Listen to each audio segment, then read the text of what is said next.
For USCFootball.com, I'm Jack Smith alongside Chris Treviño for instant analysis from not practice, but Lincoln Riley's press conference, the first time he addressed the media since firing DC Alex Grinch on Sunday. Chris, what were your overall takeaways from the first time we got to talk to Lincoln Riley since Alex Grinch's firing? Riley did not give an opening statement. He went straight into questions, similar to like he went straight into questions after the Washington game. 12 minutes overall he spoke. 2 minutes were talking about why he decided to fire Alex Grinch. That was the first question. You know, he spoke about how he watched the game Saturday night, went to sleep, and then he kind of contradicts himself. He didn't actually sleep that much, thought about it, woke up Sunday morning, and thought about it some more, and that's when he came to the conclusion that they had to part ways with Alex Grinch. As much as it pained him, he said it, quote, "It sucks, you know, for someone who is a good person and a good coach like Alex Grinch, someone who he considers a good friend that has been with him through many years, supported him through many years, that he had to make that decision." But he said, "I'm committed to building this football program, and they are going to play good defense here at USC." That was something he hit on multiple times throughout his 12-minute speaking. But basically, you know, they had to look back on everything that has happened with the defense, and it just wasn't getting to where they wanted to be. It was not working. They both had high aspirations for this defense, but it was not getting done. And they still have some opportunity here this season to potentially play for a Pac-12 championship. So they had to go and make that move now so they can maybe capitalize on what lays ahead for them. He said the team still has a lot laying ahead of it for the next 2 weeks, so he felt like a decision had to be made now because of the way that the defense was trending, and especially the way it looked against Washington. That point that he was talking about where he said, "We're going to play great defense here," he reiterated that basically throughout his entire press conference, saying he's got confidence, he's got conviction, that he believes like basically wholeheartedly they can play great to elite defense here at USC. He said there's no reason why we can't do that. That's one of the big things he's going to be looking at as USC hires its next defensive coordinator. He didn't want to get into specifics there about what he's looking for, maybe who are some top candidates, but he said he has spent a little bit of time, although not a ton, thinking about who the next replacement could be for Alex Grinch, thinking about who USC could hire next at its DC position. So it's certainly on his mind, but he said he's not going to let that take over until obviously the season is done. Right, and that's what I would expect him to say. You know, he's not going to say anything that would distract for the things they have going up this season, which is 2 more games. You know, obviously if they win out and Utah loses, they're in the Pac-12 championship, so they still do have the opportunity. But yes, he respected the question. He says, "I understand why you have to ask, but I'm not getting into any specifics right now. My focus is on the next 2 weeks and possibly, you know, having the opportunity to potentially play for a Pac-12 championship if things go their way." Now, it's safe to say this is the most important hire that Lincoln Riley is ever going to make. Not ever going to make, but the most important hire of his career right now, because what happens next? USC is going to the Big Ten. It's not going to be any easier moving forward, especially with that schedule they have next year. So he needs to hit a home run hire with this DC. So this is obviously going to be a big thing on his plate over the next 2 weeks. But he also has to deal with Oregon. He also has to deal with UCLA and, you know, a bowl game coming up. So a lot on his plate.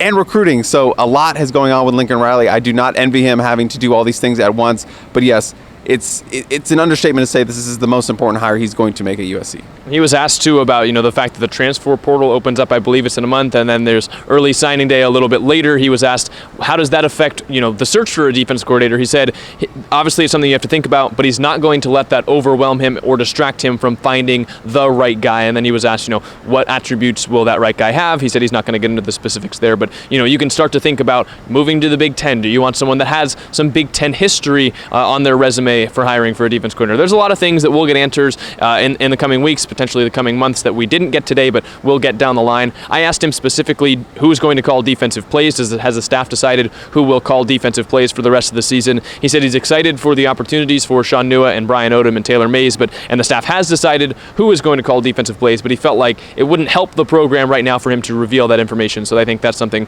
we'll have to wait till later in the week to get. And credit to you, Jack, for thinking in the short term right now. It's like, hey, we still have a game to prepare for and cover this weekend for Oregon. Who's going to call the plays?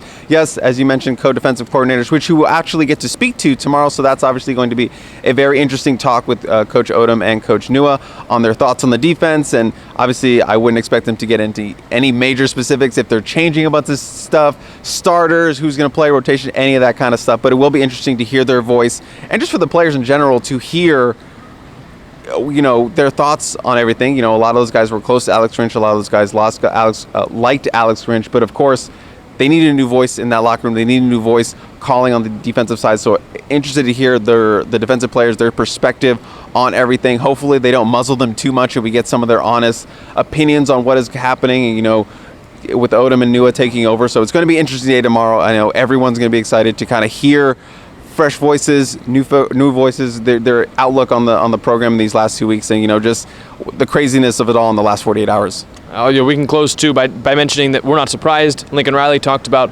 Alex Grinch as a person, Alex Grinch as a friend, Alex Grinch as a person he has had around for a long time in his football life. He mentioned even, their kids are friends, so it was a hard decision. He said that there were certain things that stick out to him during Alex Grinch's tenure. He said USC fans ought to know, I think that's what he said, ought to know that he was one of the first guys on the plane when Lincoln Riley decided he was going to USC. Grinch was right there with him, loyally following out here to Southern California. He said he was a big part of the turnaround at Oklahoma, and he says he still deserves credit for being part of the biggest turnaround in USC program history last year. He brought that up a couple of times.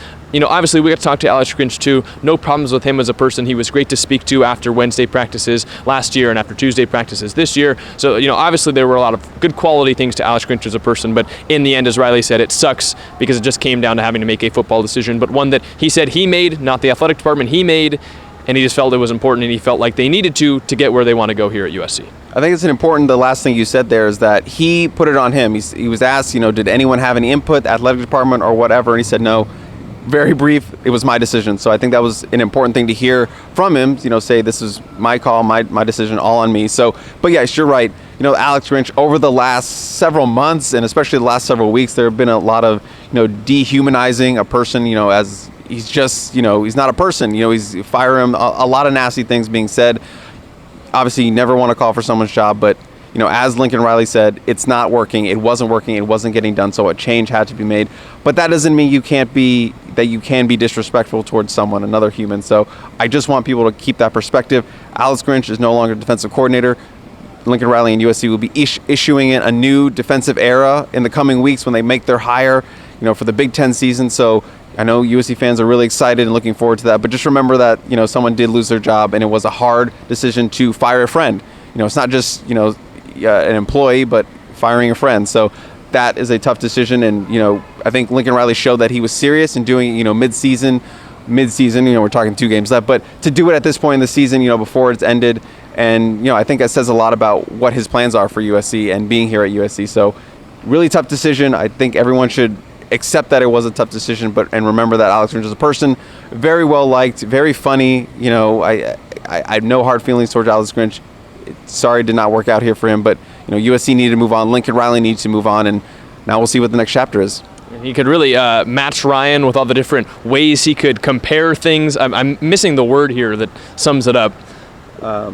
You're right. I'm blanking on the word right now. All right. Well, comparisons. No. We'll see if it comes. Metaphors. Yes, metaphors and similes and everything like that. He could match Ryan, and Ryan's really good at that. When we start tunnel vision, we had a tunnel vision last night. Over 1,000 of you guys were watching live at different times. If you haven't watched that, it was about an hour and a half of myself, Ryan, and Shotgun breaking down the firing. We had a ton of callers, a ton of comments. We had a voicemail from Colin Coward from Fox. So you can go and you can listen to that here on YouTube. You can watch the full press conference from Lincoln Riley, 12 minutes of his thoughts about firing Alex Grinch that just went up here on the YouTube site, as well as check out uscfootball.com for all the football, basketball, and baseball content that we've got up on the site. Anyways, that's all we've got for you guys for Instant Analysis. For Chris Treviño, I'm Jack Smith. Thank you guys for watching. We'll see you next time.